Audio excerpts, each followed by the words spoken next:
మనకున్నటువంటి 12 రాసుల్లో ఈ కుజుడు మకర రాశిలోకి రావడం వల్ల, అక్కడ బలోన్నతుడు కావడం వల్ల 4 రాసుల వారికి సుఫలితాలు రావడానికి అవకాశం ఉంటుంది. అంటే ఒక విధంగా చెప్పాలంటే కుజ యోగం వల్ల వారికి మంచి ఫలితాలు వచ్చేటువంటి అవకాశం కనిపిస్తుంది. మనం ఇదివరకు చెప్పినట్టుగా ఈ భూముల విషయంలో కావచ్చు, వాహనాల విషయంలో కావచ్చు, వివాదాల విషయంలో కావచ్చు, ధైర్యం విషయంలో కావచ్చు, వీరికి అనుకూల వాతావరణం రావడానికి కనిపిస్తుంది. అవి ఏ రాశులు అంటే మొట్టమొదట వృశ్చిక రాశి వారి గురించి చెప్పుకోవాలి.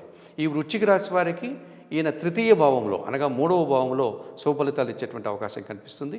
అలాగే సింహరాశి వారికి షష్టమ భావంలో అనగా 6వ భావంలో ఈయన సంచరించడం వల్ల శుభ ఫలితాలు రావడానికి అవకాశం ఉంటుంది.